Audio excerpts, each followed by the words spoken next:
Hello అండి, అందరికీ నమస్తే.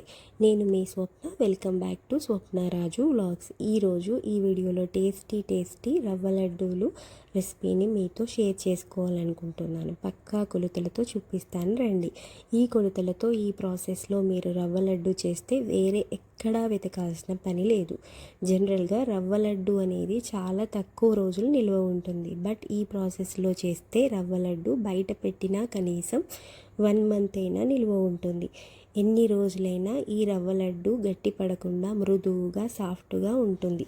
ఇంకా ఆలస్యం ఎందుకండి, రవ్వ లడ్డు ఎలా చేయాలో ప్రాసెస్ చూసేద్దాం. రవ్వ లడ్డు కోసం కావాల్సిన పదార్థాలు: 1 గ్లాసు రవ్వ, 1 గ్లాస్ షుగర్, 1 గ్లాసు కొబ్బరి తురుము, 1 చిన్న కప్పు కొబ్బరి తురుము, జీడిపప్పు, కావలసినంత నెయ్యి. ఒక కడాయి, ఇప్పుడు ఒక స్టవ్ మీద కడాయి పెట్టుకొని కడాయిలో కొంచెం నెయ్యి వేసుకొని, నెయ్యి కరిగిన తర్వాత జీడిపప్పు వేసుకొని సన్నని సెగ మీద బంగారు రంగు వచ్చే వరకు వేయించి పెట్టుకోవాలి. ఈ వేపిన జీడిపప్పును పక్కకు పెట్టుకోవాలి. ఇప్పుడు అదే కడాయిలో 1 స్పూన్ నెయ్యి వేసుకొని తురిమి పెట్టుకున్న కొబ్బరి తురుమును, పచ్చి కొబ్బరి తురుమును వేసి బంగారు రంగులోకి వచ్చే వరకు సన్నని సెగ మీద వేపుతూ ఉండాలి. వీడియోలో చూపించిన విధంగా వేపుతూ ఉండాలి. ఈ వేగిన బంగారు రంగులోకి వచ్చిన కొబ్బరి తురుమును పక్కగా తీసి పెట్టుకోవాలి. ఇప్పుడు అదే కడాయిలో 3 టేబుల్ స్పూన్ల నెయ్యి వేసుకొని 1 గ్లాస్ రవ్వ తీసుకొని దూరగా సన్నని సెగ మీద వీడియోలో చూపించిన విధంగా కలుపుకుంటూ సన్నని సెగ మీద వేపుతూ ఉండాలి. బంగారు రంగులోకి వచ్చిన ఈ రవ్వను వచ్చాక స్టవ్ ఆఫ్ చేసి ముందుగా వేపి పెట్టుకున్న కొబ్బరి తురుమును, జీడిపప్పును వేసి బాగా కలిపి పక్కకు పెట్టుకోవాలి.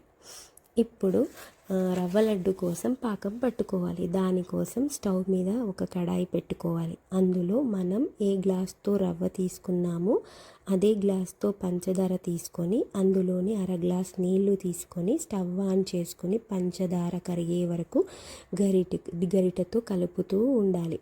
సన్నని సెగ మీద ఈ పంచదారను కరగనివ్వాలి. జస్ట్ పంచదార కరిగిపోతే సరిపోతుంది. మనం నీళ్లు ఎక్కువగా వేయలేదు కాబట్టి వెంటనే పాకం అయితే వస్తుంది. అయితే లేత తీగ పాకం రావాలి. ఇలా వీడియోలో చూపించిన విధంగా లేత పాకం వచ్చాక స్టవ్ ఆఫ్ చేసి పెట్టుకోవాలి. ఇప్పుడు ముందుగా అన్నీ కలిపి పెట్టిన రవ్వ, కొబ్బరి తురుము, జీడిపప్పు వేసిన మిశ్రమంలో ఈ పాకంను వేసి బాగా కలుపుతూ స్టవ్ ఆన్ చేసి ఒక 2 నిమిషాల పాటు కొంచెం రవ్వ ఉడికేంత వరకు ఒక 2 నిమిషాలు బాగా కలిపి ఆ మిశ్రమాన్ని బాగా కలిపి ఉంచాలి. ఒక 2 మినిట్స్ పాటు ఉంచాలి.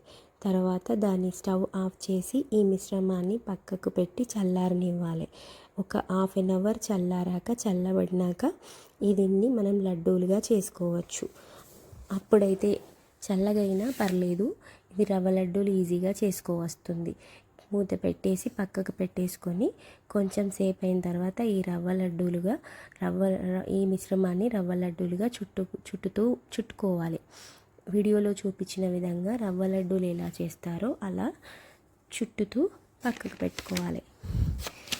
ఇలా రవ్వ లడ్డూలు చేస్తే టేస్టీగా చాలా రోజులు నిలువ ఉంటాయండి. చాలా మృదువుగా గట్టిపడకుండా ఉంటాయి. చాలా రోజులైనా సరే నిలువ ఉంటాయి.